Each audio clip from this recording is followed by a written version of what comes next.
Khan, thank you ever so much for jumping on to the Creator Breakthrough series presented by JubJub with us. It is absolutely fantastic to have you here. For our audience who, is just sort of getting up to speed with your journey, could you share with them, like, who are you? How did you get into the creator space? And like, what motivated you to be super proactive in terms of content creation? Firstly, my name is Kaan Husmek and I'm a professional MMA fighter. Now, growing up in the scene when I was coming up, I felt like us fighters didn't really get the credit that we deserved. Now, all people ever saw was the two people that were in the ring or the octagon, and that was it. No one saw the before, no one saw the after. And I felt like that really got discredited, and I wanted to bring people on that journey. Now, the only other person that kind of did it was Israel Adesanya briefly on his YouTube channel, but recording your stuff for content or bringing people a part of your story in the fight game was not a thing. It was kind of like, I wouldn't say shunned upon, but like it's a thing that you don't do because you don't want to reveal too much because they can get an insight into your weakness or anything like that. And then slowly, bit by bit, when I started to do it more and more, people started to get more a part of it. And you saw people around the world, not just even at my level. I'm not saying I'm super status, but around the world. Now it's more of a commonality because the generation that we're in, social media is key. It's the thing. If you're not using it, you're missing out on a big asset and a big tool. So us as fighters, we kind of get mixed up in terms of just the fight, but you got to promote yourself as well. You got to allow people to come along your journey, and you want to allow people to know who you are as a person, as a character. So that's what my videos are. A little bit of a vlog, a little bit more of a raw style. It's not full documentary, high production or anything, but it's more raw and chill. And I feel like I've gotten myself to a really good level where I've figured out my style of content and seeing what everything's happening around me with the people that are on the similar journey. Now they're doing their own stuff. They're promoting themselves. They're recording their own journeys, and the big figureheads are also doing that too. So the game has completely evolved into what it is now from what it was. That's fascinating. Like, what originally made you see this transition coming up? Like, what was, if you were to take us back, we're talking 5, 10 years here. Like, what gave you that inkling that this is the path forward? So for me, I'd say around 2015, 2016, like that Conor McGregor era type thing. I saw briefly a guy called Cody Garbrandt. He did it a little bit, but I saw like a hidden thing. Like I saw potential. Yeah, let's put it like that. No one on this scene in Australia, at least, was doing anything that I was doing. And at the start, I was kind of like looked at, oh, what the hell, this guy's doing this? Look how embarrassing it is. And then people thought it was cool, and they're like, yeah, I want to try and dabble into that. And then when they saw the big figureheads do it, they made the people down here want to do it even more because they were able to promote themselves as well. More sponsors, more eyes on their fights, so on and so forth. So it was like a wave. Let's say 2015, 2016. You just mentioned their sort of sponsors, brand deals and stuff. And did was there clear market feedback from those brand and sponsors that you've got that your content was the reason why they sought you out? I wouldn't say I've made it to the sponsorship and whatnot, but I've definitely got more eyes to be a part of my journey. Whether it's people that want to support me, whether like my amateur thing, I had like a few people sponsor me for when I did IMF. They were businesses that jumped on board to support me on my journey. And then I would say like to speak to some people or network with some people, I've been able to get through a lot more easier because of the content that I've been able to create. So my relationships have been able to build a lot more faster than what someone would have if they didn't do You mentioned originally people were sort of like almost ridiculing, there's that fear of being ridiculed. Like, it's strange to think about like a combat sport athlete and fear. Why do you think content creation has that almost stigma around it, or fear aspect? Well, I'm going to disassociate from fighting specific, but even me, when I first started, I had the fear of what that person would think, or if I do it, that's embarrassing because that person would think this of me. Once I broke that barrier and I got past that wall, it became free flowing for me and I stopped caring what people thought about me and I started doing it for me.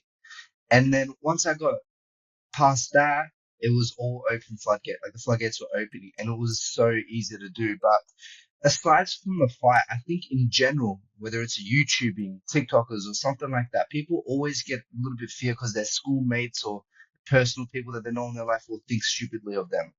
And then aside from that, I'd say fighters, we have a little bit more ego, and um, aside from that, you don't want to show too much.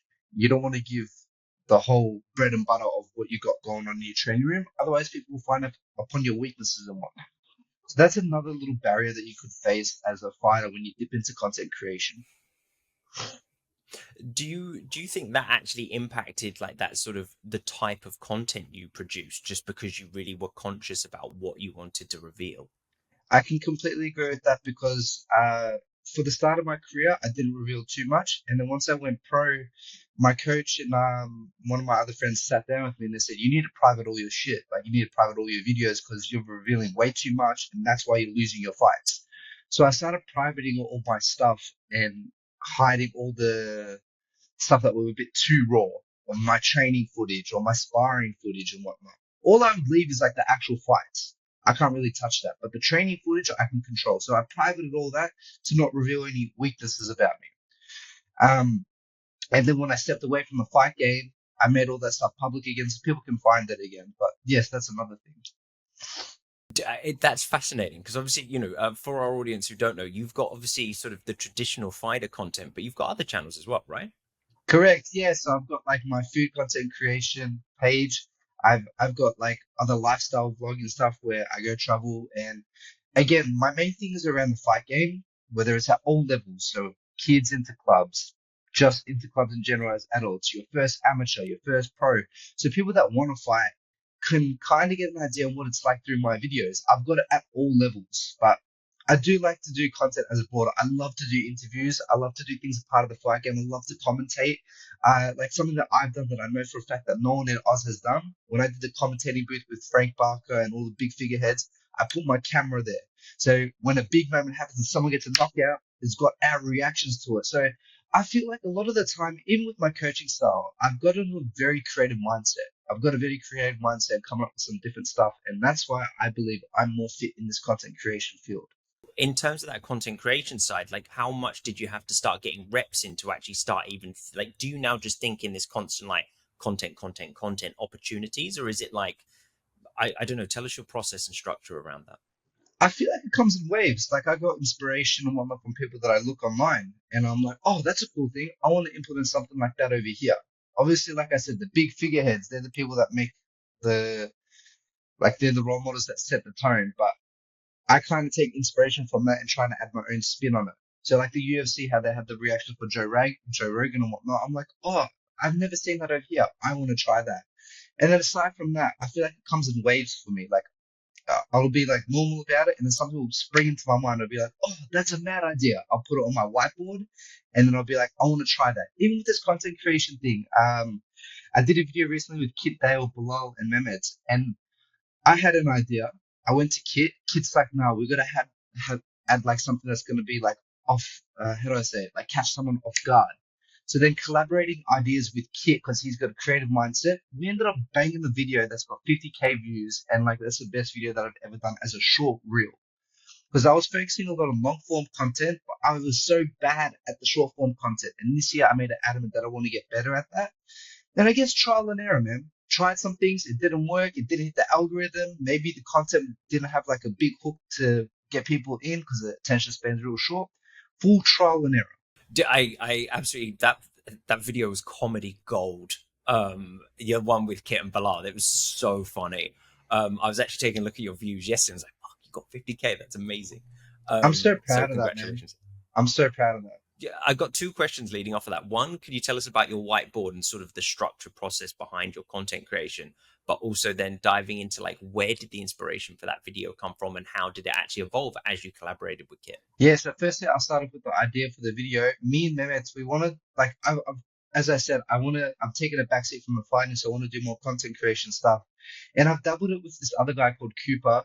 And I was going to do that stuff a year and a half ago, but I was in the game too much to even consider taking the time to do such a thing. So Mehmet was on board, and then we just jotted some ideas down, and we want to come up with some stuff that's more relatable to the everyday person, like with the gym.